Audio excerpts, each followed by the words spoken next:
It is one of the great Pac-10 hoop rivalries, full of intensity, rich with passion, remembered for great moments. Get ready for the Huskies and the Ducks in the pit.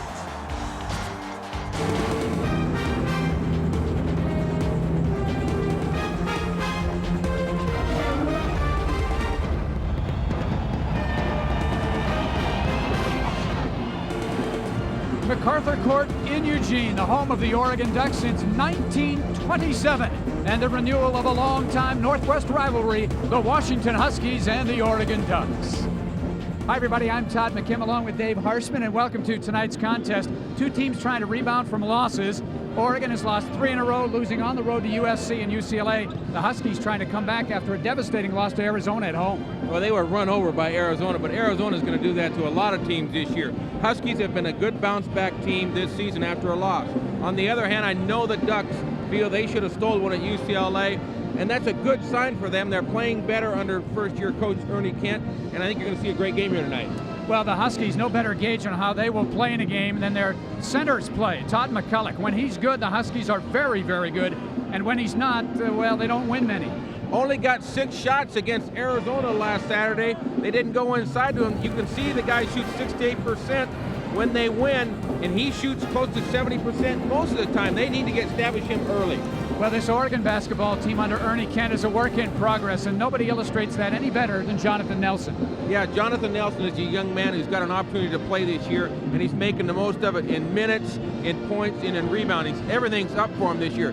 Very athletic for a 6'9" guy, very active, and left-handed, can shoot the ball away from the basket a little, but probably even better, he can put the ball on the floor, which will probably cause some problems for Todd McCulloch tonight.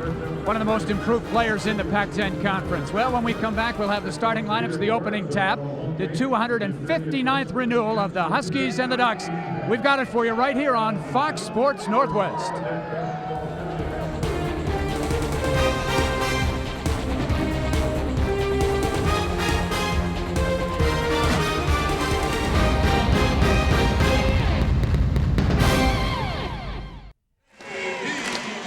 Welcome back to a raucous MacArthur Court in Eugene. The Huskies and the Ducks getting ready to do battle.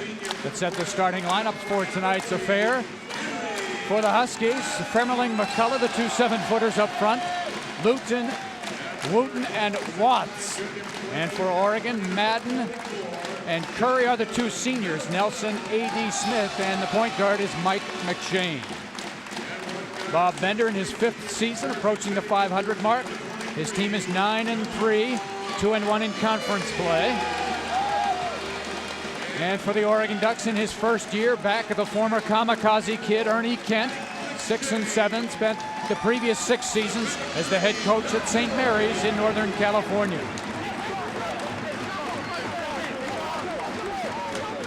Well, the Ducks coming off a weekend loss in Los Angeles against USC and UCLA, but one of the heroes down there in that UCLA contest was A.D. Smith. He gets a start tonight up front. Take a look at the series between these two. Second longest series as far as Washington and Oregon are both concerned. The Ducks have won 7 of 9. They've won 10 of the 16 in the 90s. The teams split last year, both winning on their home court. A veteran crew of officials from the Pacific 10 Conference. Charlie Range, Richie Ballesteros, and Bobby McRoy. Well, A.D. Smith over the weekend scored a total of 40 points in the 2 losses, had 23 points against UCLA. Dave Cowens, the Charlotte Hornets coach, was in attendance. He looked at all the guys and was quoted as saying, all these very athletic guys, but the guy that has the best footwork and the best fundamental player out there is A.D. Smith. Yeah, and shoots 56% from the floor and 47 from 3-point range. You better get him in the lineup. Well, Nelson jumping center against Patrick Fremmerling, and the Huskies control. Jan Wooten is the point guard. Wooten, a senior from Elizabeth, New Jersey. The Ducks open up in a man-to-man defense. Both these teams primarily man defenses.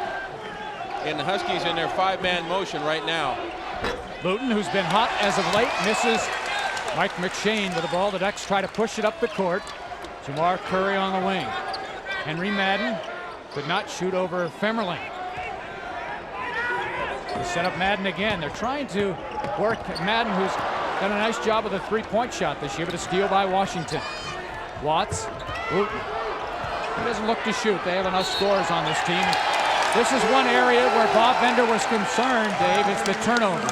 Yeah, they've had way too many. They had 28 turnovers against Washington State, and the Cougars are 0-3 right now in the league, or 0-4 actually. The thing that Washington's got to do, I believe, is they got to take better care of the basketball, number one, but they've got to make better decisions in the half court and get those big guys involved. You know, Todd, it's like I tell young kids, what good does it do you to have a couple guys 7 foot tall if you don't use them? If you can't get them the ball, they're just window dressing. The foul on Jan Wooten. Oregon with possession just underway here in Eugene. Glad you could join us today. Madden on the wing being guarded by Femmerling. That's an interesting matchup. Femmerling with the long arms, Madden with the quickness, trying to take Femmerling outside. And Watts and A.D. Smith is an interesting battle inside. Yeah, it really is. Smith the bigger, Watts a little quicker. Curry, who has struggled with his three-point shooting, gets the first three of the night.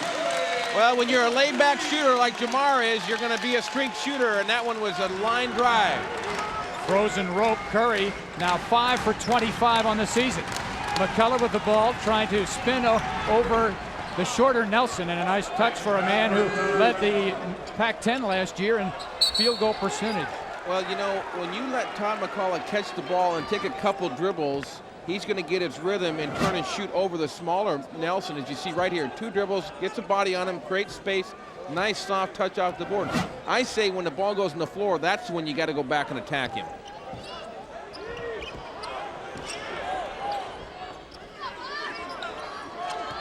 Curry, Mike McShane, the sophomore from South Salem, high school teammate of Thalo Green, who is reserved for the Huskies. Nelson with McCullough guarding him. Nelson with that left hand tries to spin it home, and McCullough, who leads the Huskies in scoring and rebounding, corrals his first. And that's what we talked about, Nelson with the ability to put the ball on the floor and go around the slower, bigger McCullough. Femmerling inside, and Jonathan Nelson, trying to help out, picks up the foul.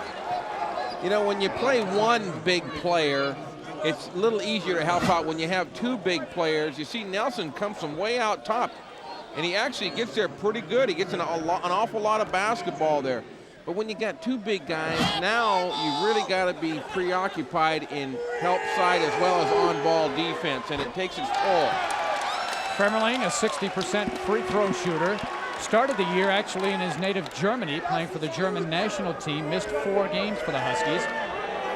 Well, you know, he's only played 8 games, and he's only had 33 shot attempts, so a little over 4 shots per game. Shoots 56%. He needs to get more involved offensively. Well, he misses 2 at the line, and Oregon continues to lead 3-2. We've played 2 minutes and 20 seconds. The lob inside to Smith, and good help side by Jan Wooten. Well, what happened that time, Watts was fronting the post, and McShane took Wooten through just as the lob pass came, actually took his man to the ball.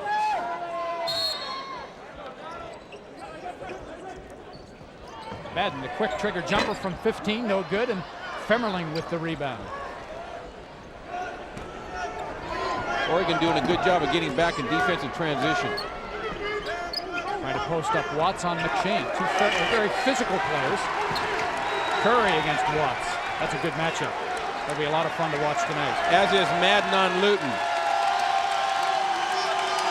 Shot clock at 15. Wooten almost stolen by McShane. The lob to no one in particular, and McCullough ends up getting the ball. Good hustle play by Luton to save it. Yeah, and you know what? When you save the ball and you throw it up high, and usually the 7-footers are the ones that are going to get it. So the Huskies have their first lead, 4-3. McShane, drop off to Nelson, trying to work on McCullough, whistle and a travel on Jonathan Nelson. You know what I don't understand right there? Wooten went for the steal. He's clear out of position. McShane should have looked at the basket instead of just dumped the ball inside. See the hustle play here by Wooten to save it into McCullough. Yep, right there. You know, sometimes better be lucky than good. Johnny on the spot. So Wooten trying to direct the attack. Watts has been very patient this year. There's the pick and roll. He takes the leaping leaner and caresses it home. And it's a good thing for the Huskies. The ball went in. Curry, tip, no good. Another tip, no good. And Watts with the rebound.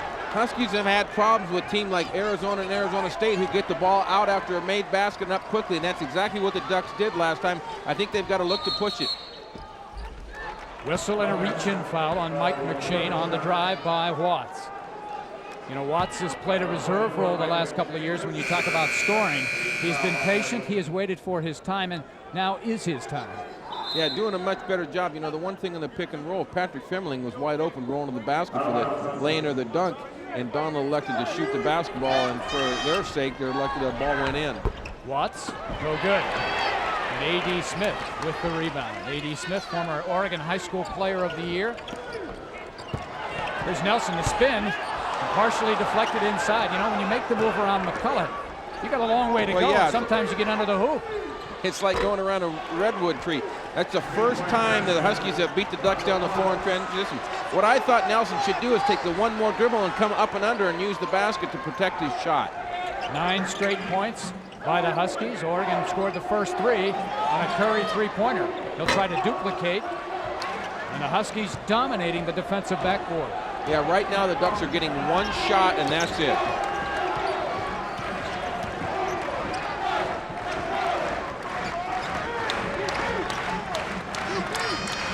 Watts looking to be aggressive offensively. On the wing to Femling, inside to McCullough. Nice weak side cut. Well, I'll tell you what, I think the Huskies got away with one there because it really looked like Watts drug his pivot foot there, and it resulted in a basket. You know, the Ducks are doing a good job, though. They're switching all the perimeter people and trying to stay with their men inside. There's a steal by Wooten, just stepped in the passing lane, and A.D. Smith fouled him from behind. And right now, the Washington defense doing a good job not permitting good looks for Oregon. Bob Bender has to be very, very happy about this early start. The steal by Wooten as the Huskies have scored 11 straight and lead the Ducks by 8.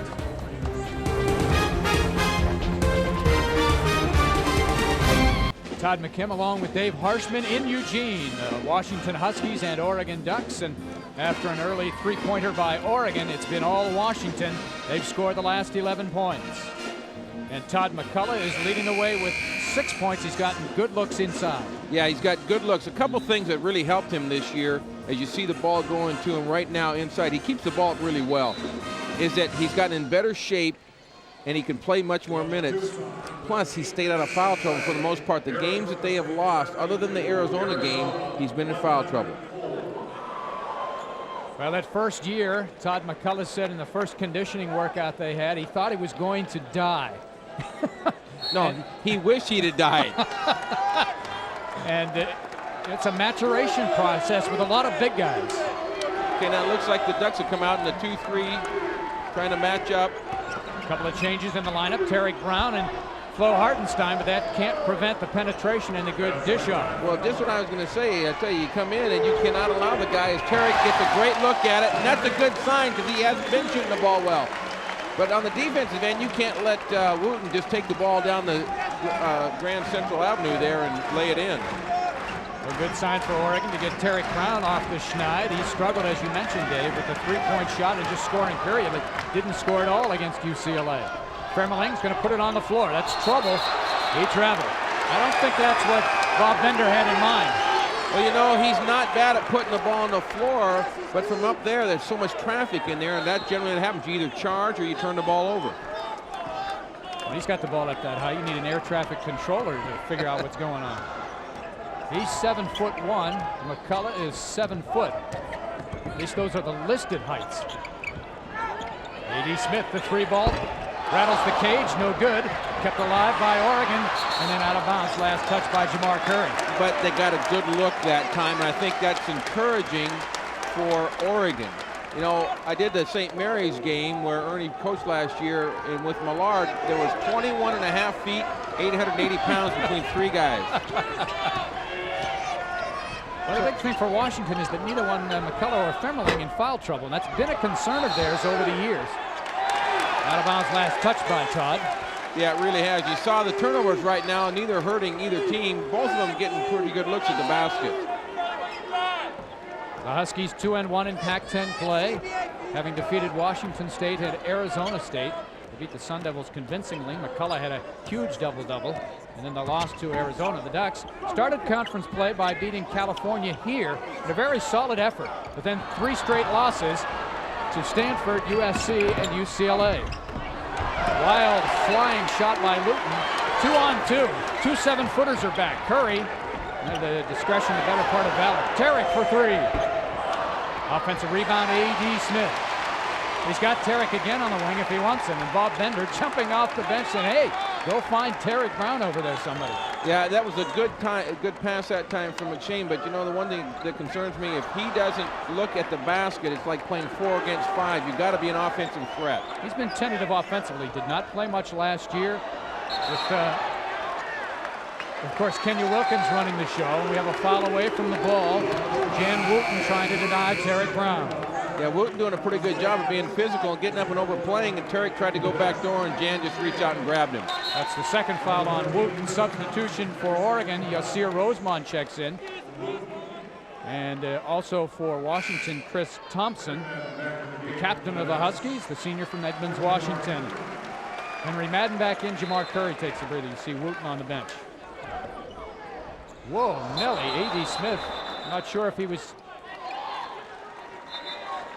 throwing that to the next guy coming in or not. I think what he's saying is he didn't give him 3 feet to throw the ball in.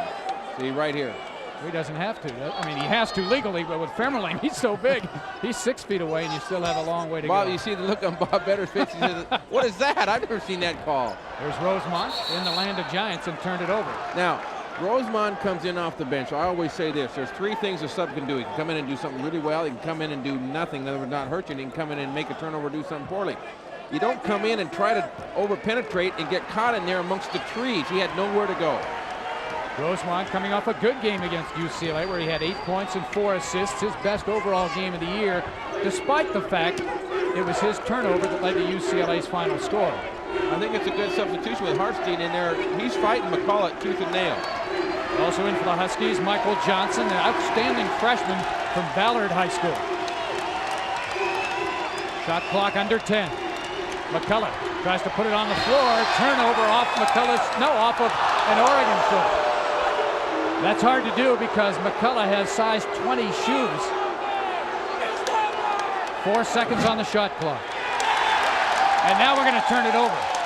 Well, that actually went off Hartenstein's knee. Well, you know what? Richie Ballesteros, Charlie Range came over and told him what he thought, but Richie Ballesteros in the game I had in Pullman last week came over and asked if he'd gotten the play right, and he had. But there's not many officials that'll do that, but there's a veteran official who's got enough confidence in himself to make the right call. Inside to Hartenstein, young man from Germany. He doesn't get it. Outside to Rosemont. He's a pretty good three-point shooter. Curls the cup, and the Ducks still down by 7. Well, there again, another good look. You know, the ball's just not going in right now. Johnson, the Washington High School Player of the Year last year.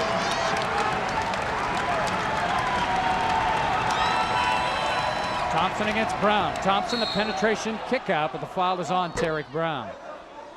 Tarek Brown led the state of Washington in scoring his senior season. Back in for the Huskies will come Donald Watts, and as he checks in, we check out. 11:25 to go first half. Huskies leading the Ducks by 7.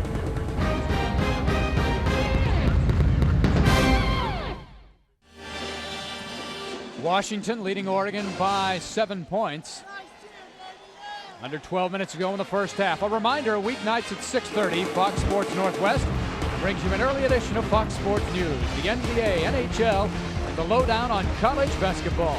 Then later at 10 o'clock, see the scores and highlights from the day's activities.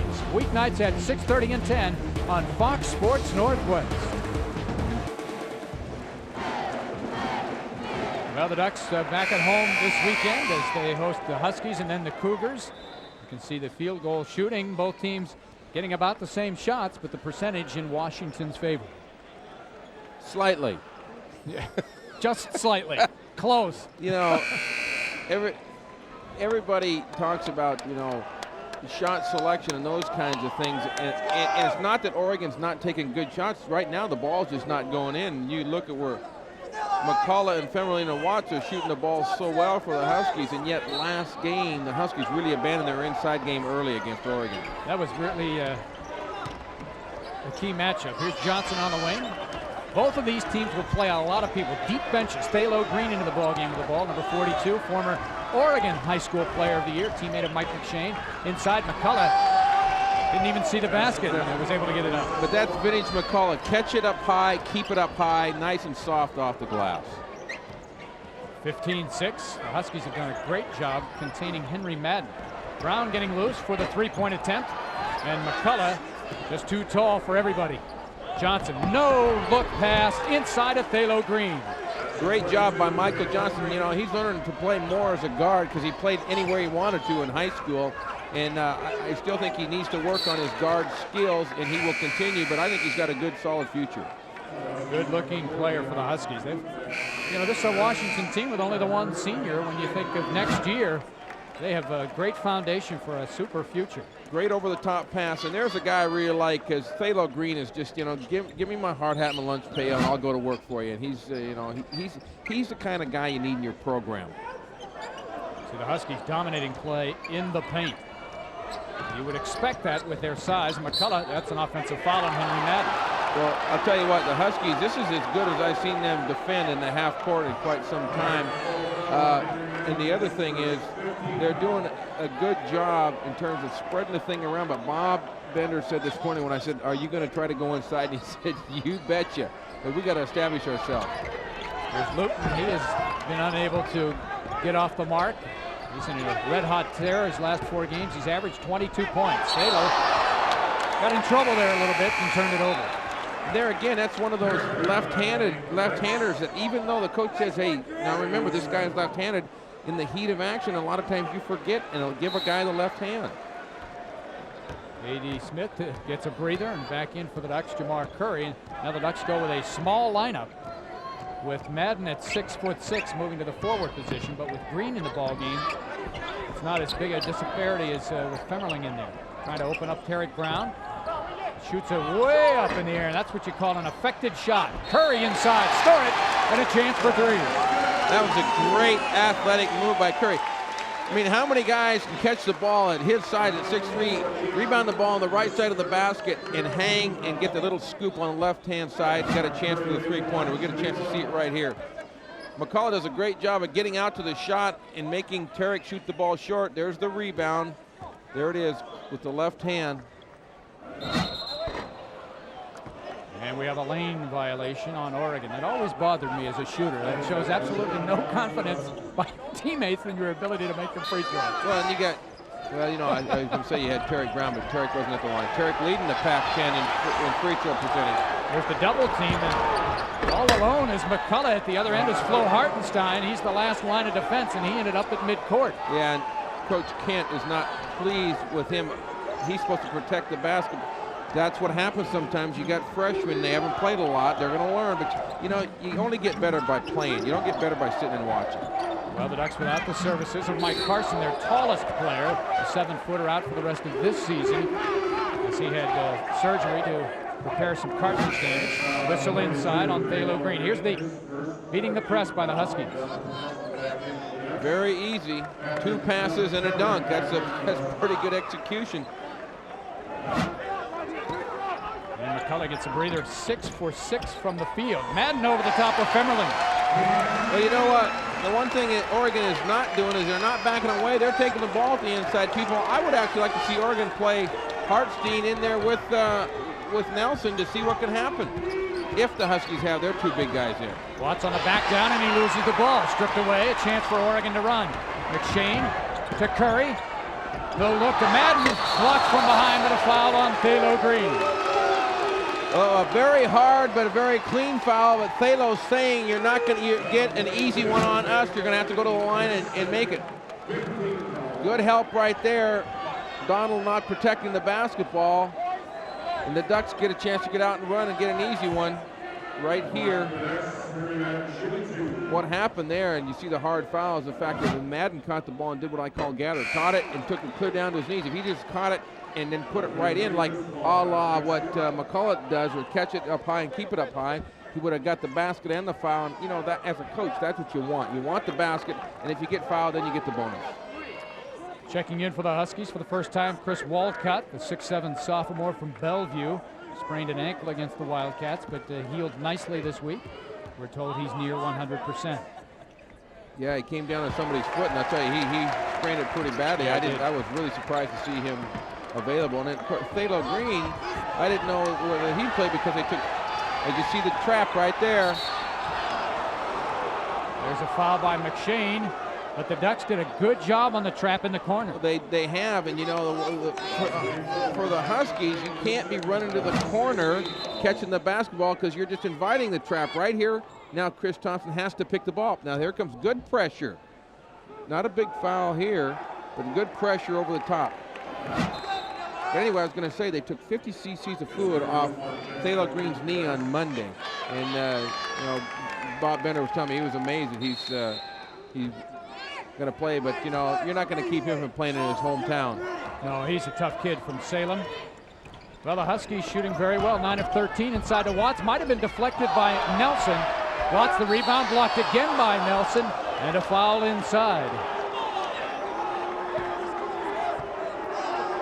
Well, I'll tell you what, I know that I wear glasses, but that's to help me see, and I had all four eyes on that block, and he got an awful lot of basketball right there. Well, I think what he called him for is the fact that he did get the ball, but then came maybe down over the top. As a coach, I can't be upset with that play because Jonathan Nelson's showing a lot of aggressiveness, and I'll tell you, this is a very physical basketball game. It is. Well, that's to be expected. You look at these two coaches, and their backgrounds are defense and physical basketball. I mean, Ernie Kent, the kamikaze kid under Dick Carter. Of course, Bob Bender, the Krzyzewski background, along with Bob Knight. Goaltending call on Patrick Fimmerling. Give the basket to Henry Madden. Sometimes when I watch Patrick play, I really like his skills, but he doesn't. It seems he hasn't made an adjustment from international ball to college ball. Like, you know, in international ball, you can hit the ball after it hits the board, and I think, you know, and that he just reacted to the ball there, and you know, he sometimes does some very, very good things. Sometimes you wonder what he's doing out there. Walcott out, McCullough back in, so the twin tower look for Washington. Luton, averaging almost 15 a game, has not been able to get on track. That's a tough 360. Actually, it was 361. Very good. Well, Nelson's coming out now. Hartstein's back in, but Nelson's got 2 fouls, unfortunately. But I still would like to see them play with the 2 big guys if they can. Rosemont in, McShane out. Washington leading Oregon 20-13 with 8 minutes and 20 seconds to go in the first half. The Ducks scored first. The Huskies ripped off the next 11. 13 points make it. They've led ever since. Offensive foul on Yasir Rosemont. Both of these teams making mistakes away from the ball at this stage. It's the first on Rosemont. And the Ducks now over the bonus, so the Huskies will be shooting for the final 8:13 of the half. What happens a lot when you run a motion offense, which most of these teams do, plays into motion, is that the man who's being screened for has got to wait and set his man up. And that time it was more of a moving pick than anything else. Watts now with 7, 69% shooter. There's Slick Watts, his dad, sitting right behind the Washington bench.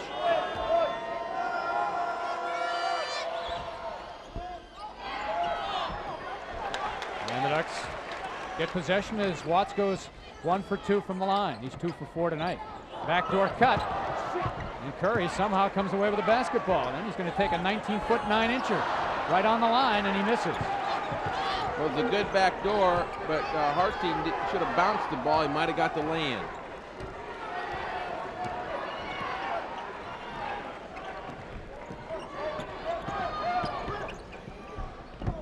It's It's nice when you can go inside and just throw it up there and know your big guys are going to get it. McCullough is now 7 for 7 from the field. Well, basically, that's what Femerling did. He kind of threw the ball up there, but the big guy on the other side, that's what happens when you got two of them. They really are, you got to know where they are at all times. Huskies leading by 10. Their largest lead of the night. Terry Brown, Madden, three-point attempt. Well, Femerling trying to go back and help on the penetration. And sometimes I find myself out of the corner of my eye seeing this big purple wall movement. I know that's got to be Todd McCullough. Well, the crowd trying to get into it here at MacArthur Court. They seat a little over 9,000 here. New configuration to the arena on the court level. It's still one of the loudest places in the country. Thompson gets alone, just throws it up there. Why not when you got a 7-footer to rebound, and the foul is on Flo Hartenstein. That's a German on German there. Yep. I imagine they've waged a few battles. I think Flo said a Achtung. Yeah, right here, he really does. Chris Thompson off balance throws it up here, but you got a big guy on the other side. You know, in that situation, the Huskies have the luxury when the ball's shot to take shots that maybe sometimes are questionable because they know with Femerling and McCullough in there, they got a great chance to get to the offensive board. Look at Ernie Kent, concerned about the play of the Washington big guys inside so far. McCullough with 14, Femerling with 2. They've combined for 16 of the 25 Husky points.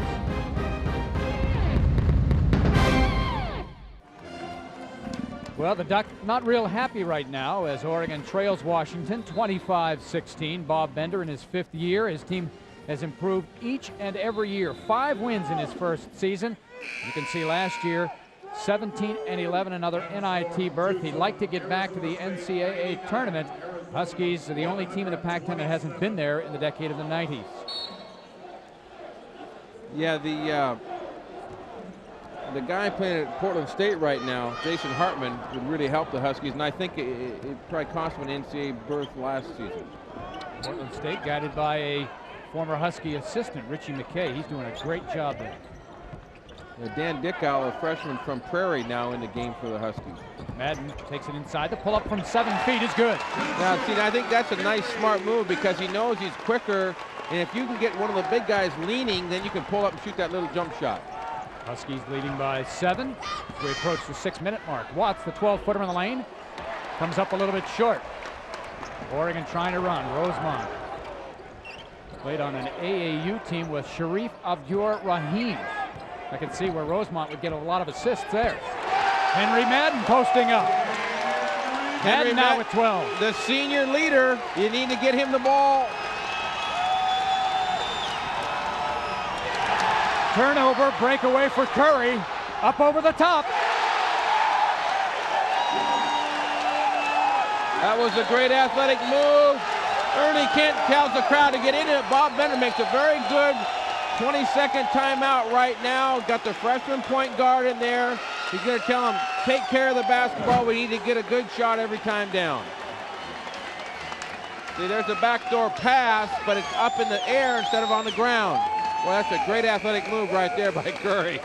You know, Bob Bender said today one of the things that concerned him was the athletic ability of both Henry Madden and Jamar Curry, and we see Curry finishing at one end and then Madden with a step back. Great job with the head fake, and the ball, showing the ball really got the basket for him because it got Femerling off his feet. Well, Ernie Kent on the sidelines trying to orchestrate this McCourt crowd. He remembers the days when this place was sold out every night and the toughest place in America to play. He'd like to return it to that. Dickow on the penetration in deep, and McCullough right there for the lay-in. I'll tell you what, I love coming here. I don't care really who wins or loses, but I just love doing games or watching games here. Brown, Curry, pull up from 15 on the wing. Both Curry and Madden are not only taking good shots, but they're feeling it right now. And they're doing virtually all of the scoring. They've combined for 21 of Oregon's 24. The only other points, a three-pointer by Tarek Brown. So the Oregon seniors getting it done. Dickow in deep off the window. Nicely done with the left hand. Well, what happened there is Hartstein got caught. Do I go try to block the shot and let him dump it off to McCullough, or I just kind of make sure if he misses it, I get the rebound? Huskies now in a 3-2 zone. Oregon three-point shooters are Brown and Rosemont. Cross court, Brown, set, shoots, fires. That can cure a lot of ills real quickly. They get you out of a zone real quick, too. Well, the Ducks within 2, the closest they have been since it was 4-3. Dickow almost turned it over, deflected by Oregon. I'll tell you what, Rosemont's really done a nice job defensively on Dickow. He's really been up into him really hard. Good pressure when they pick the ball up, making it very tough to pass the ball. This is a very athletic Oregon team on the court now with Curry, Madden, Rosemont, Brown, and Hartenstein. Dickow, a true freshman. Vermeulen. Backdoor to Watts. And there's McCullough.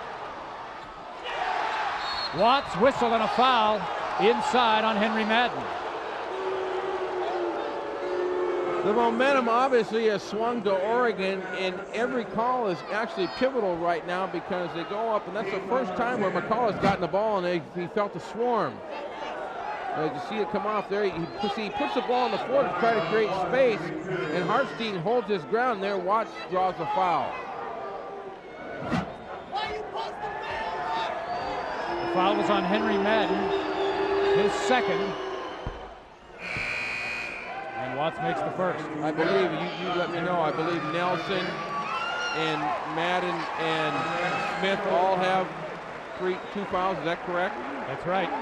So the Ducks in a little bit of foul trouble, and Ernie Kent trying to massage the final 3:55 of the first half, which his team has gotten back in the ball game. They trail by as many as 10. Watts hits 2, and we have an official's timeout. 3:55 remaining in the first half. A good run from the pit in Eugene, with the Huskies leading by 4.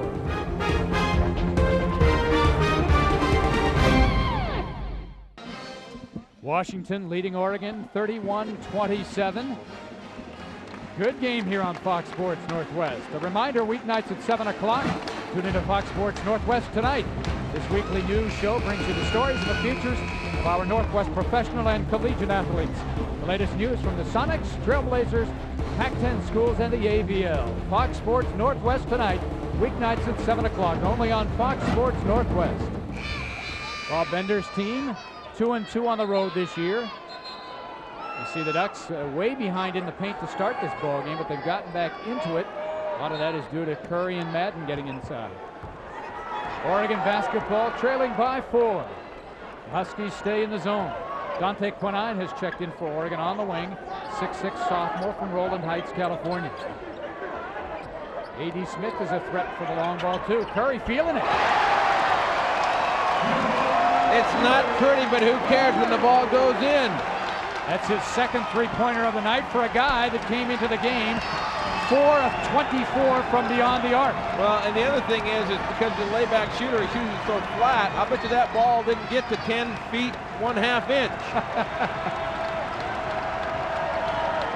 Huskies by 1 as we approach the 3-minute mark.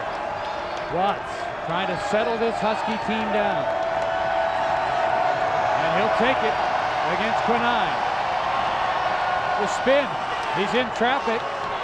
Luton for the 3 ball. That's a dagger in the heart. Boy, that's a tough one. They make a great defensive play, and the deflection just happens to go, and Watts has presence of mind to tap it out to Luton, and he knew that there wasn't much time on the clock. Dion Luton's first basket of the night, a key one, a 3-pointer. I really like the way the Ducks play. They give it everything. You know, they may lose ball games, but they're not going to be defeated. There's a big difference. Huskies back into the man-to-man. Oregon running the motion offense. Yeah, little flex now. A.D. Smith with the 7'1" Vermeulen in his face. Shot clock at 6. And the Ducks not recognized. Brown will have to take a wild 3. And the ball over the backboard, but it hit the rim, so reset. Brown in the lane, curls in and out. Derek Brown having a rough time from the field, 2 of 7. Dickow on the push. McCullough over A.D. Smith. Air ball. Smith did a great job of getting up underneath him that time and crowding him. Didn't give him a full extension. 9 looking for Curry. Trying to make it 3 in a row. No good. McCullough with the rebound. You know, the one thing, Todd McCullough is being very, very active on the defensive board. He's trying to make sure that they may get one look, the Ducks, but not two.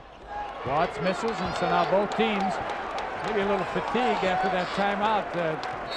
Guys huffing and puffing, and Ernie Kent takes a 20. I don't know about them, but I was going to say I needed a 20, so I mean, crying out loud, I had to get my neck adjusted. I see Ernie Kent. Former Kamikaze Kid said it was his dream to come back here and be the head coach at Oregon. It's been 20 years in the making, but he finally made it back, succeeding Jerry Green. You see last week down in Los Angeles, kind of a tale of two games in the shooting department, as the Ducks atrocious from the field Thursday night in a game in which they had a 10-point lead and let slip away. The Trojans winning that as the Ducks missed 4 or 5 layups down the stretch. Then you come back against UCLA, one of the most talented teams in the country, battle them tooth and nail, and 1 turnover away from winning that one. Yeah, and the Ducks shoot about 45% from the floor, and they shoot 32. If they shoot 40%, they probably win the game going away.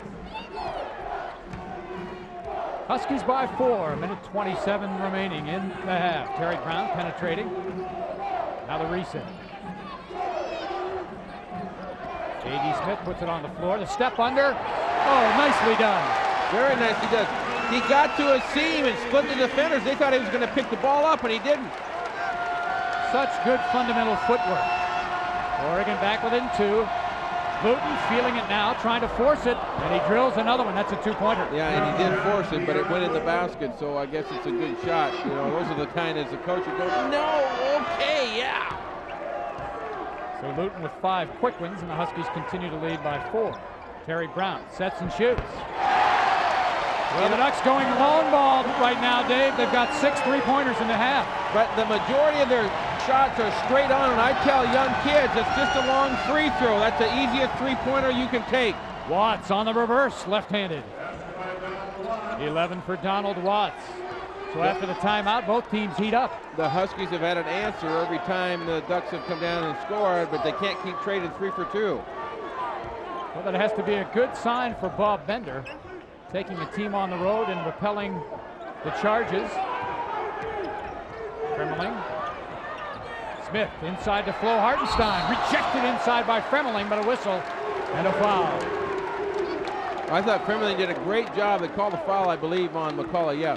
Yep. Fremeling did a great job of recovering from the top of the key to get back there and really spike the ball. We get a chance to see it right here. Yeah, there's the foul by McCullough because Fremeling got all ball. See, Fremeling naturally had that look in his face because every time the whistle blows, if he's anywhere in the neighborhood, he feels he's going to get the foul. Have to be a little better actor than that, don't you? Yeah. There's Hartenstein. This is not his strength. And it's been an area of concern for Oregon recently. They are among the conference leaders in free throw shooting overall at 70%, but in Pac-10 play, they're down to 62%. Well, I've got to watch him this time. I was looking underneath the basket. I want to see, how he looks shooting the ball. If he's a Shaquille O'Neal, yeah. Curry over the top of McCullough. The Huskies, a chance for the final shot of the half. Watts.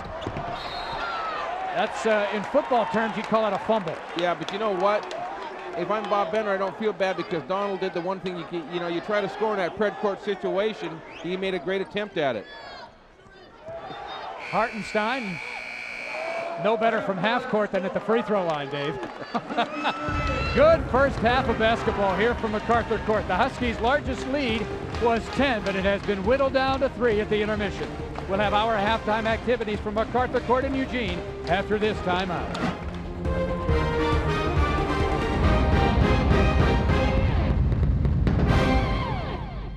Halftime in Eugene with the Washington Huskies leading the Oregon Ducks by 3, 38-35. Good first half of play, kind of the contrast in styles. Washington getting it done inside, Oregon using the 3-pointer. Well, Oregon using the 3-pointer and getting out and running and doing a very good job in transition. Well, the guys that have kept Oregon in the basketball game, the two seniors, Henry Madden and Jamar Curry. Madden getting it done to inside despite giving up some height. Yeah, good head and shoulder fake, showed the ball, got everything in the air. Then on the rebound, there's a great run out and a great pass by Curry, and Curry can really finish, and that's a big, big plus. Well, you can see Curry and Madden leading the way with 24 points combined of the Oregon's 35 points. In fact, those are the only 4 players that have scored. Yeah, which is interesting. They need to get Nelson or somebody else involved inside. Meanwhile, for the Huskies, it's pounded inside, and pounded inside again. I think that might be a good way to go. Here's the penetration. This is against the zone by Wooten, and he bounces the ball there. And there's the guy with the great hands. Not only McCullough's can really shoot it, but he's got this great hand. Here's Watts. Watts doing more of this type of stuff this year rather than standing and shooting, putting the ball on the floor and trying to create his own shot. Well, McCullough having a great night so far with the 16, and Watts in a complimentary role has done a nice job as well. Well, I still think they're going to need one other player, each team, to step up. I think Luton needs to be more involved offensively if Washington wants to sustain. Well, a good one from the pit in Eugene. At halftime, the Huskies leading Oregon by 3. We'll have the second half in just a moment.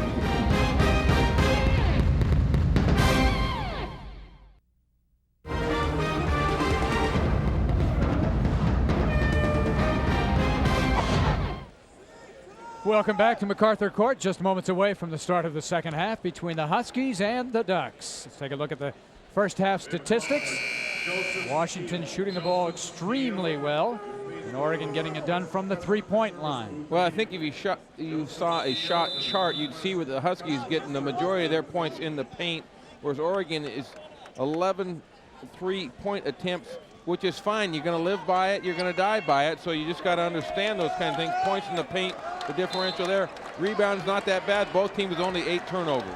See the individual leaders, McCullough with the 6 rebounds to go along with 16 points. Madden and Curry leading the way for Oregon, which has possession of the basketball to start the second half. Tarek Brown off the bench hit a trio from beyond the arc. Now Madden takes a deep 3 and he drills it, and we're tied.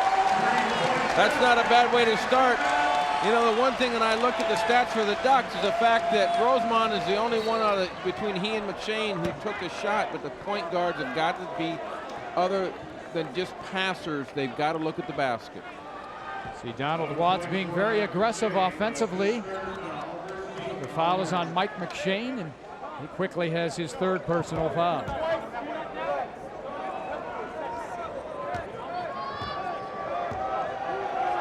Watts quietly becoming one of the leaders of this Washington team as he misses the first. He's 13th in the Pac-10 in scoring, 15.5 a game. Well, you know, he had 28 last weekend, 13 for 13 from the line against Arizona, but he could have had 48 and it wouldn't have made any difference because Arizona was focused. Oh, they were sensational. 2-on-1 break for the Ducks. Curry with that athleticism, blocked by Wooten. Brown with a rebound. To Madden looking for 2 in a row. Yes, sir. You know, it's almost bad that the shot was blocked because it gave Madden a wide open look. Ball stripped inside, Ducks on the run. Curry ahead of the pack.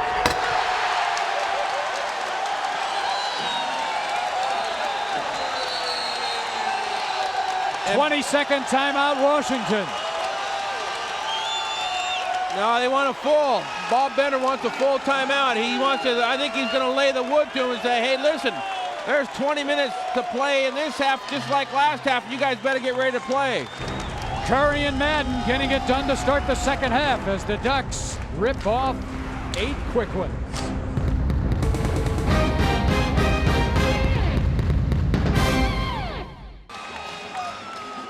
Well, the Ducks have scored the first 8 points of the second half, and it's taken them only 58 seconds to do it.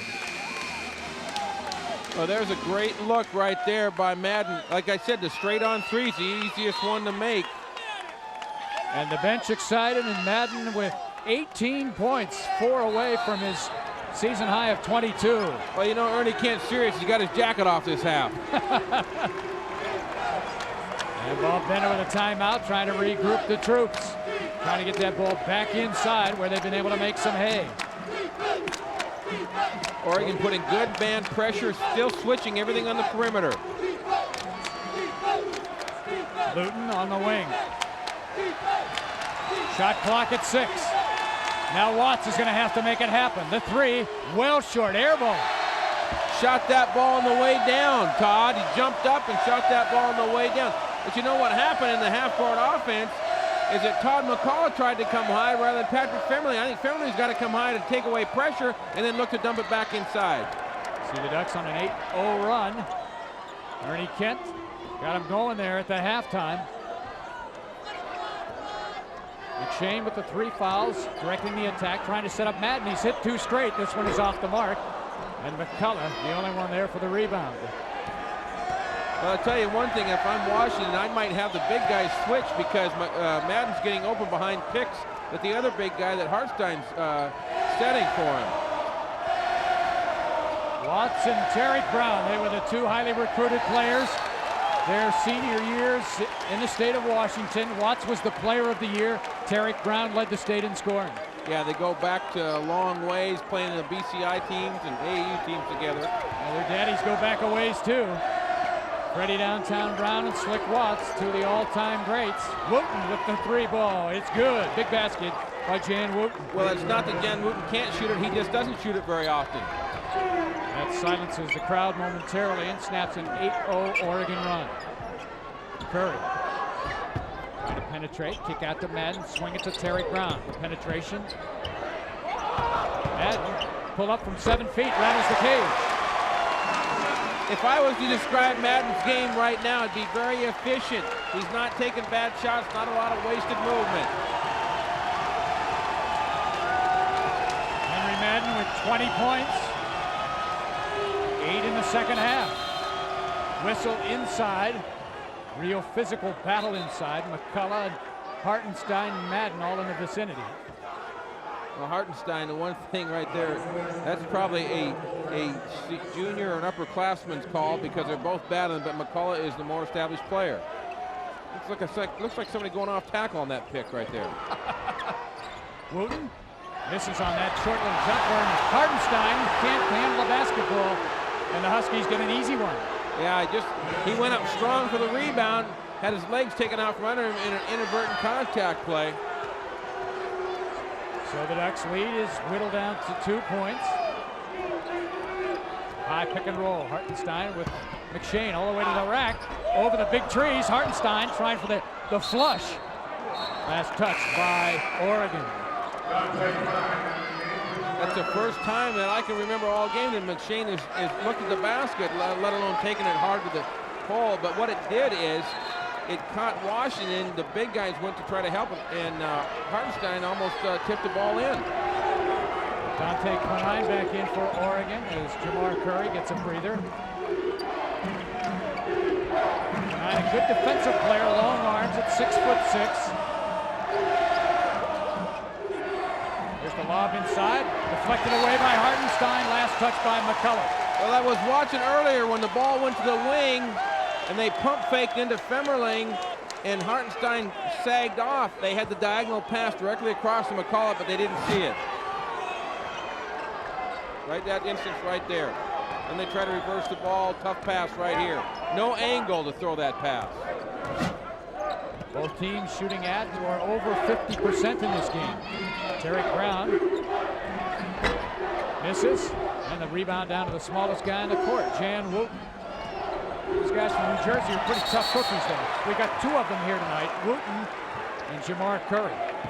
You know, even though you got 2 7-footers, you can still run because you got 3 guys out there with Watts and Luton as well as Wooten that can run the floor. McCullough banks it home as Hartenstein went flying. I think that's what you call creating a shot, creating space. I mean, holy cow. So we're tied at 45 with 15.5 minutes to play. Madden. Huskies a little quicker on the pop out there. Trying to take Femerling off the dribble. Now that's rejected by Femerling. Madden went in there, and the other 7-footer came over. See, and that's the thing. A lot of times you may beat Washington in the perimeter, but they got one, and sometimes both guys back there to help. So the shot clock is at 13. Oregon's possession. And Femerling's got some blood on his left wrist. And so he'll have to go to the sideline and get that taking care of it. At the same time, some of that blood trickled onto Tarek Brown's jersey, so he has to have a new jersey. And Thalo Green will check in for Washington, replacing Femerling. Tarek dressing and undressing in front of the crowd here. He's got a new number now. They have to give him number 25.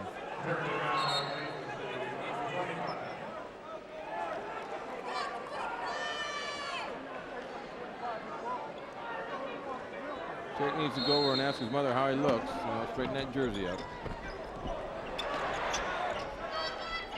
45-45.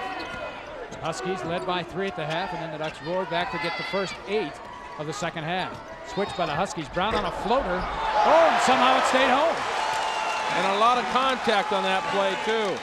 Well, that's a rare 2-point basket for Tarek Brown. 75% of his attempts and 79% of his baskets are beyond the arc. Yeah, and usually he doesn't shoot it unless he goes all the way. I tell you, Jan Wooten's come out for the Huskies and looking to drive them. He's a senior, JC transfer last year. Madden trying to get around Green. Whistle foul inside. That's the beauty of Henry Madden, as he stepped outside and he's hit 3 3-pointers tonight, but he has very good post-up moves. Yeah, and see the difference between a guy like Thalo Green and Patrick Femerling. And Patrick Femerling is 7'1". He may get beat, but he can still what I call rake the ball off the top like he did the time before. He's got those long arms. Madden now 2 for 3 at the free throw line. That was the 3rd personal foul on Thalo Green. Yeah, the Ducks only shot 4 free throws in the first half, made 1 of them. Well, Henry matches his season high of 22 points. It's a career high, season high for Henry Madden.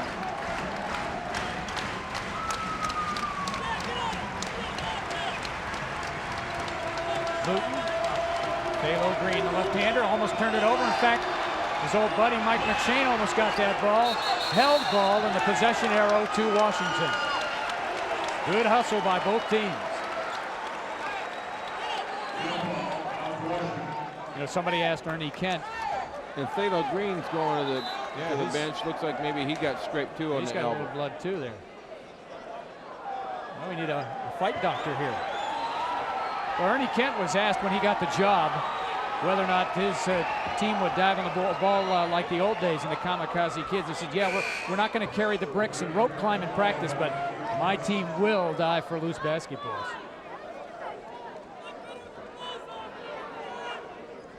And so Wooten goes, I should say not Wooten, but Thalo Green goes to the sideline. They'll bring in Chris Walcott. And Thalo looks like he's got one of those cuts right above the eye.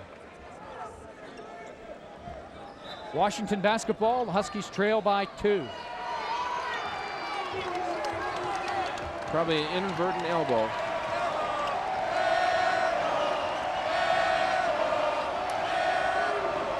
Wooten trying to get inside of McCullough, and that's money in the bank.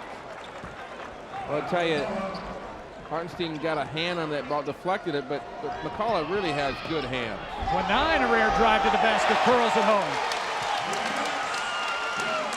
When there's not a lot known about you as a defender, you don't know exactly how to play. I say you give a guy a step and a half, make him prove he can shoot the ball away instead of giving the lane to the basket. Walcott, a left-hander. Wooten trying to get around McShane. McShane's a pretty tough defender, steals it. Quinine on the break. Watts to contest. No good. Last touched by Oregon. Donald Watts did a great job. He acted like he was going to get back and take a charge, then he ducked it and ran underneath the Oregon player. There's Quinine on a nice drive scoring, and then he missed the previous lay-in. Watts in the corner. Walcott dumps it inside, a bad pass. He got caught up in the air with the pass. Now the Ducks trying to run on every possession. Madden, last touch by Madden off his foot. Good hustle by Richie Ballesteros, the official. He got down court and was in position to see that. Yep, and you know what happened last time? Chris Walcott caught the ball and didn't square up, and so he couldn't get the ball to Todd McCullough because he wasn't facing the baseline. There's a nice high angle look and the call right off his left hand. knee. Off the knee. But Oregon is making a concerted effort to try to run. Well, you got to run. You got to run. You know, I always tell people you got to run, but you got to have a purpose when you run.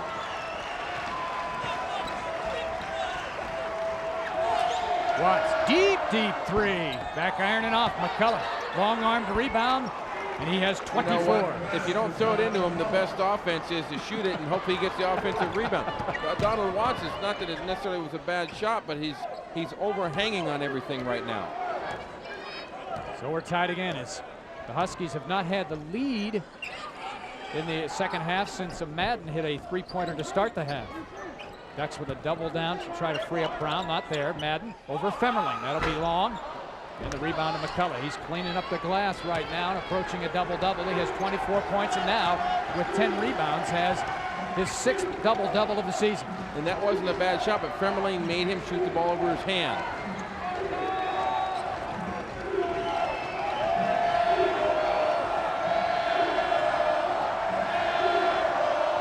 Shot clock at 14. Wooten trying to penetrate. In and out. Femmerling the long arm to rebound. That's when you're 7-1, you can take it away from those 6'6" guys. It's kind of like in football, pounding the ball, pounding the ball, pounding the ball, and you wear those people out when you're bigger. Quinine. He's going to run right into Femmerling, and he makes another one. Well, Dante Quinine showing some rare offensive confidence. What I call a little slide shot, under control, slid between two defenders, kissed the glass. Wooten on the drive, penetration, a foul by Tarek Brown. The one thing that I'm surprised that the Huskies aren't looking for more is when they bring Femmerling high, look to him from the wing and then look for him to dump the ball down inside to McCullough. We've got a timeout on the court, 11:29 to play, all knotted up, 53-53.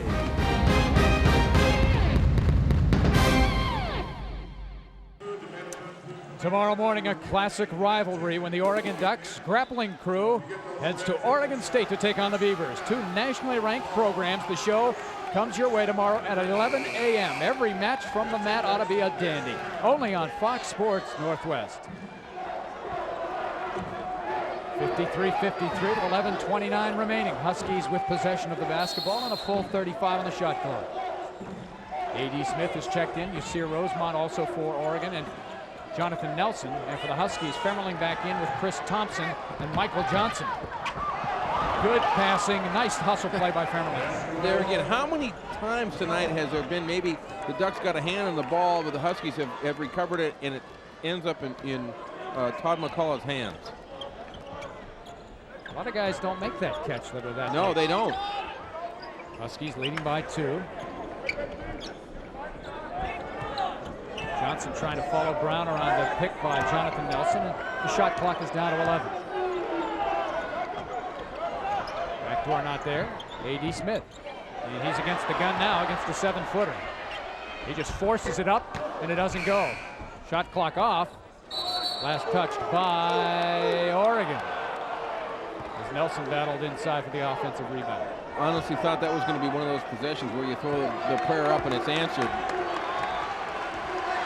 Well, AD coming off a great weekend in Los Angeles, but based on some of the matchups tonight, not getting as much playing time. Almost turned over by the Huskies. Thompson playing a 2-man game with McCullough, who's getting pushed and shoved pretty good by Nelson inside. This is not a game for the weak of heart here. No. Shot clock at 7. Femmerling. Johnson will have to make it happen on his own. And A.D. Smith with a rebound. Good defense by Oregon. Both teams good defense the last 2 times down. Yeah, I look down the way here, and Len Casanova is enjoying this ball game, and he likes that contact, I would imagine. Len Casanova, former Oregon football coach, great reputation. Tarek Brown, good look at a 3. Rattles it in. What I like about Tarek, he caught the ball in what I call the ready position and let fly. You know, when you get the ball and you get it ready, you're going to have much more success. Ducks recapture the lead. McCullough. Cross court to Johnson. Lob into McCullough. Double teamed, whistle, foul. You know, the thing about Tom McCullough, he's a nice, soft-spoken guy for a huge guy, and very nice young man. It's a good thing. A guy that big, if he was mean and nasty, it'd be scary. No, it would be. Here looking inside, not giving the ball. See, what Oregon's done is they're really trying to put a body on him, and then when he catches it, they're trying to go back and double him. First trip to the free throw line for McCullough tonight. Huskies a 67% free throw shooting team. McCullough decent for a big man at 70%. Booten checks out of the ball game, and Watts is back in. You know, after this game, his field goal percentage might be right up there with his free throw percentage. 56-56. Under 10 minutes to play. Backdoor to Curry was open, but McCullough was waiting in the weeds. Here Rosemont. Derek Brown, 18-footer straight away. That's the second time in a row now.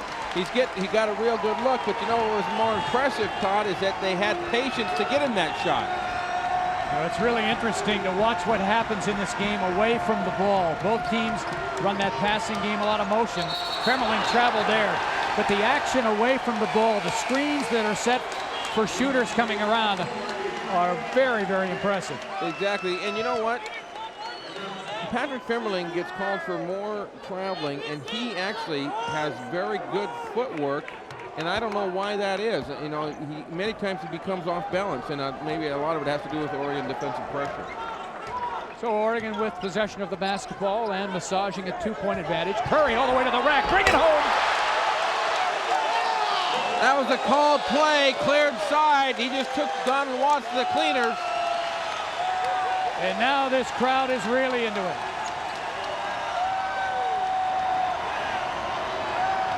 Watts in traffic. McCullough over the top. And he knew it as soon as the whistle blew. You know, the one thing, as you see the great play right there by Curry, the one thing that I'm noticing a tendency, and not to be critical, but you can't come down if you're Washington and try to go one-on-one with the perimeter when you got one of the premier, if not the premier, big man in the league on your club, and he's having a great day with, what has he got? 26. Ball to Curry. They couldn't quite get it over Femmerling. You know, and he hasn't taken a shot past 8 feet. There's not been any need for him to do that. Thompson penetrate and then back out. Inside of McCullough, that's what you're talking about. You know, here's what he has done a better job of, is recognizing the double teams and then kicking it out. Yeah, I think Watts, instead of dribbling so much, although he's got a good look right there, is pass the ball and make a cut rather than paddle. Because when you dribble the ball, it gives the defense a chance to set up. Rosemont, good decision to hold it back out.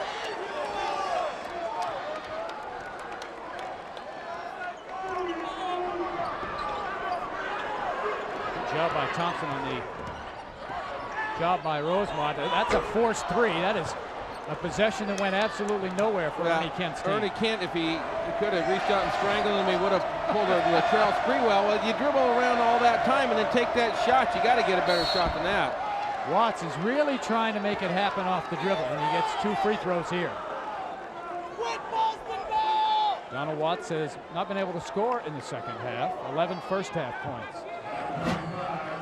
Pretty personal here. He's being checked by Derek Brown. He says, hey, you couldn't check me in high school. You can't check me now. Derek says, well, you can't score. You know, they just called a cheap foul on me. Look at there. There are folks sitting. Mrs. Brown on the left and Mr. Watts on the right.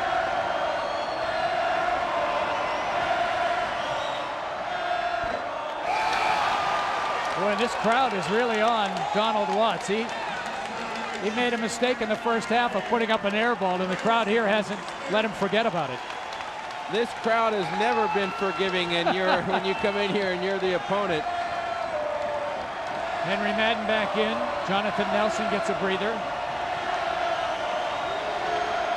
And he misses another one. They may have spruced the whole place up, but I'll tell you what, it's still rocking and rolling.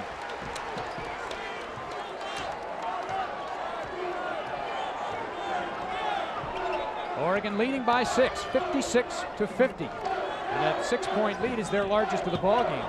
Terry trying to force a shot, score it. He has a chance for 3.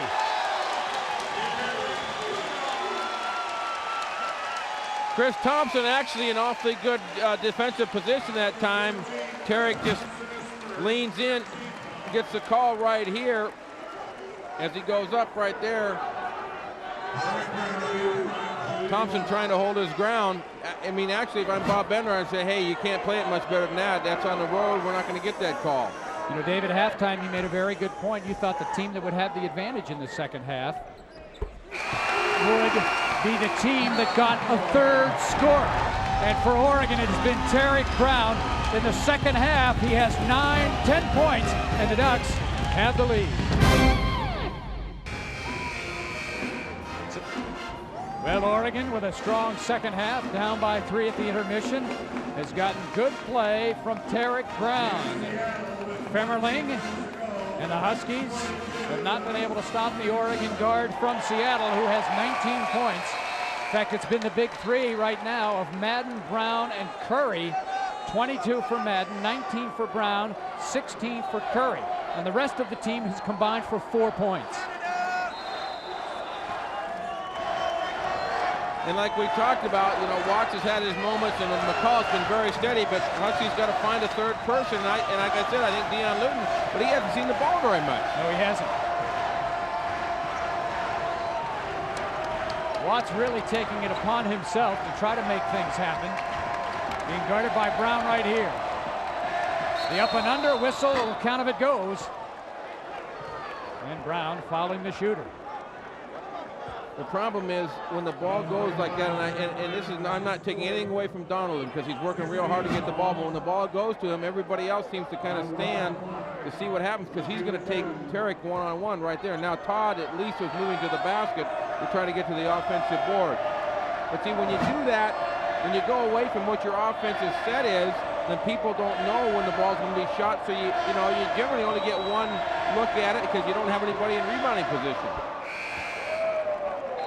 Watts hits the free throw, his first points of the second half. The other thing Watts has been able to do here is he has been able to get Tarek Brown in foul trouble. Tarek has to leave with the 4 personal fouls. Tarek having a whalable ball game, 19 points. He has 4 assists and 5 rebounds. 2 for Watts. He's having the kind of night that he's capable of having. You know, the other thing is, and I failed to mention this in halftime, I did mention that the Ducks were 6 for 11 from 3-point range, and the Huskies were only 2 for 4. Generally, the team that takes the most shots, you know, is going to win the ball game. And if they continue to shoot the ball well from 3-point range, provided they take more shots like that one right there, which is a good shot, they got a great shot to extend this lead. There's a long ball that's no good by McShane. A rare 3-pointer shot by him. The rebound of Washington, and Hartenstein with a foul. And the Huskies in the bonus situation from here on out. See, now, and that's funny because, you know, I just watched Ernie say, you know, it's not that it's a bad shot, but it's not the shot we want in that situation. You know, it might be McShane thinking, well, they don't expect me to shoot because I haven't shot, and yet that's really not the time for him to shoot. Well, the Huskies have an opportunity here to make some hay down the stretch, as they are in the bonus and yet have only committed 3 fouls of their own. So they have some fouls to give at the defensive end. Yeah, the big guys have done an amazingly good job to stay out of foul trouble. I think Madden needs to touch the ball, or Curry needs to touch the ball. Turnover there, inexperience. Luton blocked from behind by Quinine. Well, the Ducks with an unforced turnover there, giving Washington an opportunity to tie if they hit a 3-ball. Quinine done a nice job tonight.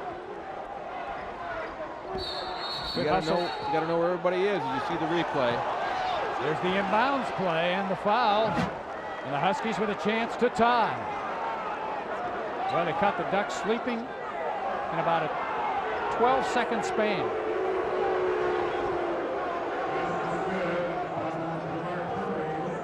Foul on Curry. Watts at the free throw line. And now Washington right back in the ball game. And moments ago, it looked like the Ducks were ready to crack it. They led by 7. Well, and that's the thing, you know, when you've got predominantly young teams, you've got to stay focused. The teams that focus for longer periods of time are going to be the ones that will be successful. But, you know, basketball is a game of spurts. Who can have more spurts, longer spurts? So the Huskies with 7 straight points in less than a minute to tie the ball game. Curry, top of the key. And now a reset. They go to the 1-4 look. Backdoor. Tough pass to make there. Good job by Jan Wooten.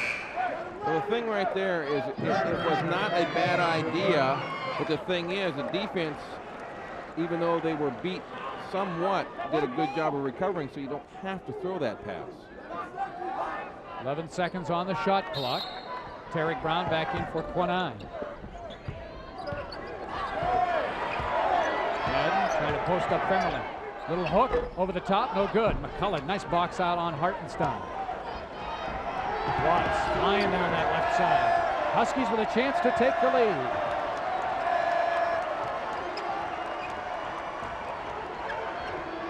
Hartenstein gambled, and McCullough made him pay. You're much better if you're the size of Todd McCullough is to make him shoot the ball over you and use your big body if you're Hartenstein. We have a timeout, Oregon. Take away the basket. So a timeout called by Ernie Kent. His team has given up 9 straight points. The Huskies have recaptured the lead, 65-63.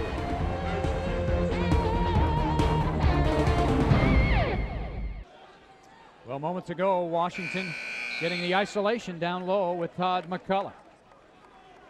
There he goes. There's Hartenstein trying for the interception. See, you know what's so tough there is, like you said earlier, to try to get around Todd McCullough sometimes takes a whole day. So you're better off making him catch the ball out where he doesn't want to, and then playing behind him and making him shoot the ball over you. Then you don't give up rebound position.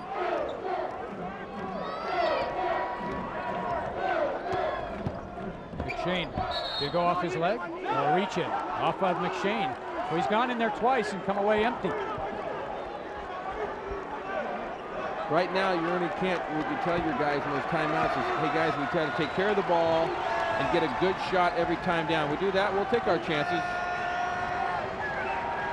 Huskies with a lead with 4.5 to play. Watts, almost a turnover, but right to the Huskies. Watts almost traveled. And now he's going to take the deep 3, short. McCullough to Femerling. Nice look by Todd McCullough. Big rebound.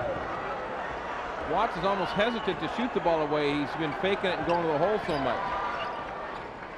Tarek Brown, this guy has virtually unlimited range. Last year, Jerry Green would say, once he gets in the building, if he's set, we're going to give him the shot. Huskies by 4, their biggest lead of the second half. And now Oregon a little disjointed here. Madden, take the 3 ball. That's a big shot. Huge shot, especially with a 7'1" guy jumping at you in your face. A career-high 25 for Henry Madden. Makes it a 1-point game and snaps a streak of 9 straight by Washington. People forget not only does he got to score at the offensive end, he's got to check a 7'1" guy in the defensive end and cut him off the board. Luton trying to force it, and a bad foul by Curry.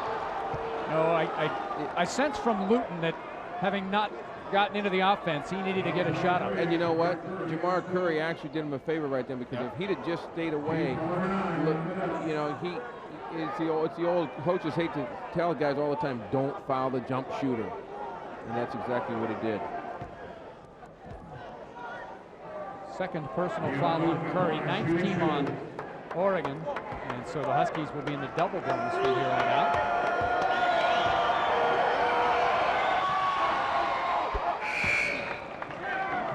Huskies taking advantage of some free throw opportunities. That's 7 made free throws in this half. Oregon with only 3. Remember, the Ducks only made 1 free throw in the first half. And the Huskies went to the free throw line and went 6 of 10. You know, Oregon has gone with what they call their five side a lot this half.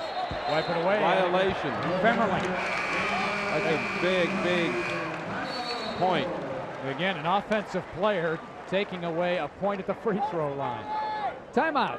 3:21 to go. Huskies leading Oregon 68-66.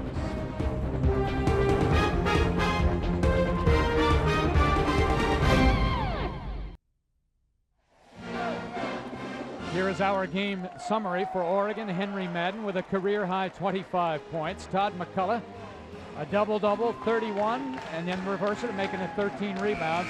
Tarek Brown off the bench, hitting those three-pointers to give Oregon a lead midway through the half. The Huskies have battled back and surprisingly only have a 12-point advantage in the paint.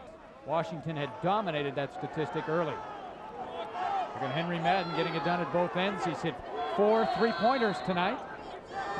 It is Oregon basketball trailing by 2. Tarek Brown against Jan Wooten. As the Ducks go without the conventional point guard. Curry, quick trigger 3. You have got to be kidding me. You know, that's the one that it looks like the basket is, you know, you're so wide open, it's so big out there, but you got to make the Huskies play defense. Wooten, kick out.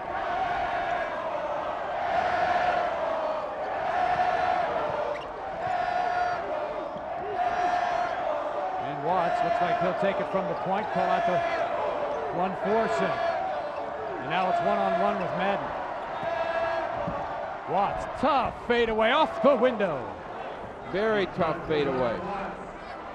18 for Watts. Inside AD off the board. Goaltending call. And Bob Bender is exasperated because the Huskies were patting themselves in the back that they'd scored on the offensive end and failed to run back on the other end. Well, driver coach nuts. But a great look by Oregon.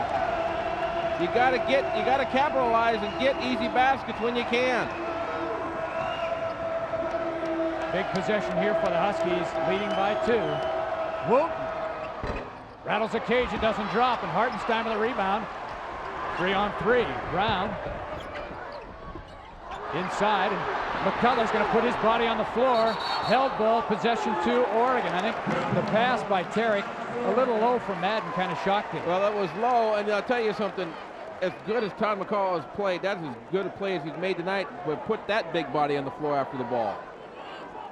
That'll rumble this old hard court here at Mac Court. But this wood actually the wood used at the Goodwill games in Seattle a number of years ago, varnished for the Ducks. You know, the one thing that I think that Madden was surprised is that Tarek very seldom, when he puts the ball on the floor, he's generally going to shoot the ball there. Tarek with the 5 assists tonight, so looking to distribute as well. 2-point game, under 2 minutes to play. Madden, good look at a 3. Back iron and off. McCullough and over to Wooten. Huskies now try to run a little bit. Well, they got the look they wanted, the Ducks did. Fairmelin. Boy, somebody went to sleep. And how can you not see a 7'1" player? Well, I think Madden turned sideways. He's kind of slender for 255 pounds, but great look by Jan Wooten to find him. Surveying the field and finding Fairmelin. Big possession for the Huskies, who lead by 4, 72-68 with 1:29 to play. You know, in a game in which every possession has been battled tooth and nail, you hate to give up a free one like this. Well, at least, if there's any consolation, somebody didn't make the mistake of going and fouling him after he was already in the act of shooting, because it would have been 2 points plus a chance to go to the line. So a 2-possession basketball game. Huskies trying to get their first Pac-10 road win. I was going to say, you know, a lot of the stuff that Oregon has scored on this half is their very high pick, way out high above the top of the key. You see the Huskies with the advantages there all the way around. The extra timeouts, possession arrow, and they can give up some fouls. Brown, 16-footer, no good, and McCullough just outreaches everybody. Well, Oregon has had a couple of good looks here down the stretch, but the big thing, Dave, though, is they're good looks, but they're outside jump shots. Right. Well, let's be honest. Right now, Hartenstein isn't going to go in the paint and score for you, so you got to do that. So you run what you can to get your best shooters the ball, and it's been Brown and Madden. Brown a chance for the 3-point play. Great job by Tarek Brown in pushing the ball. Conversely, you can't let the guy take the ball all the way down the floor with his strong hand, and that's one of the few mistakes that Jan Wooten made tonight. Unfortunately, it's with 54.9 seconds to go. Tarek Brown, who is #1 in the Pac-10 in free throw percentage. He is shooting at 88%, 30 of 34. Now let's see if the Ducks, after this made free throw, pick up full court. So the conventional three-point play, 22 for Terry Brown, and it's a one-possession game. Here's that double team, and they've used it successfully. Watts lost possession, but somehow not only did the ball stay in bounds, but Wooten picked it up. It went right, as he dribbled it, hit it right off his knee and shot straight down the sideline. But you know what? When the ball, first of all, this has happened twice. The Huskies run to the corner. You can't run to the corner. They get the ball in the corner, but nobody flashes to the middle where he can get the ball to him. Right off his knee right there. Well, you'd think it'd be a good strategy. And then you know what? Curry is actually, I mean, that's incidental contact the way the game has been played tonight. Against that press, you wouldn't mind seeing McCullough just go to the top of the key and throw it up high and let him help break the press. So 2 shots for Wooten as Oregon is in the double bonus. Wooten had only taken 17 free throw attempts coming into the game, but he'd hit 15 of them. At one time earlier in the year, I think he was 11 for 11 before he missed. Well, in the games that are close, you like to have your point guard be a good free throw shooter, because he's going to be handling the basketball. 5-point Husky lead, 46 seconds to go. Ducks don't need the three-pointer right now. If it's there, they'll take it. Why not? And it was a pretty good opportunity, whistle and a foul with 37.8 seconds left. I was a little surprised they backed off Tarek Brown there, because even though he was a little bit deep, he can make that shot. Well, this game has gone back and forth. Huskies led at the half, 38-35. Oregon stormed out of the gate and led by 5 points, scoring 8 consecutive points to start the second half. In fact, they led by as many as 7, 63-56 with 6.5 minutes to play. But give this Washington team credit. They have come into a hostile environment, recaptured the lead, and right now lead by 5 with 1 more free throw coming up. Washington will travel to Oregon State to face the Beavers on Saturday. The Ducks stay at home to face the Cougars Saturday afternoon, and a game you'll be able to see right here on Fox Sports Northwest. Well, Todd, I'm very impressed with Oregon. They play, there's 3 things I think teams have to do to be successful. You got to play hard, you got to play smart, and you got to play together. I see all 3 of those things in this Oregon team. Like I said, if they don't win the game tonight, it's not, I don't think they got to feel defeated at all. They really did some very good things. And I don't know that people realize how tough it is to go on the road in any league and win a basketball game. And it's even tougher here. You can see the fouls. That really helps Washington. They have 2 team fouls that they could give to try to slow Oregon down, because Oregon is in a hurry-up mode right now. Still a 2-possession ball game. And Watts his free throw means the Ducks need 2 threes. McShane on the weave. Oh, some contact, and there's the block over the top. Huskies have the possession arrow in their favor, and Wooten kind of dribbles that one down around his knees, and this one is over. As the Huskies, with 18.9 to play, will go back to the free throw line. Donald Watts. There again, another great play by McCullough. He's gotten hit knee in the head twice, and he's dove on the ball, but no hesitation whatsoever. He knew that they had to have possession of the ball.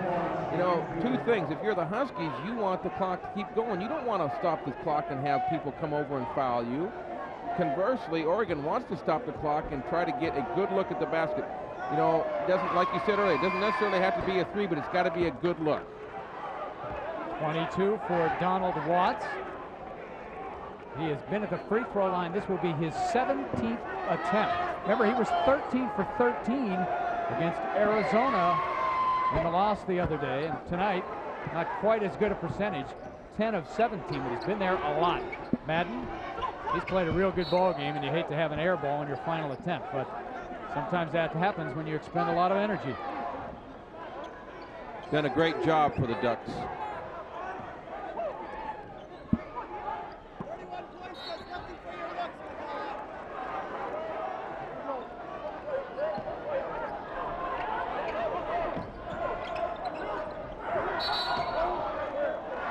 Another foul, and with 10.4 seconds left, the Ducks not going down without a fight. But a great Washington comeback in the second half. They were down by 7 points with 6.5 to play.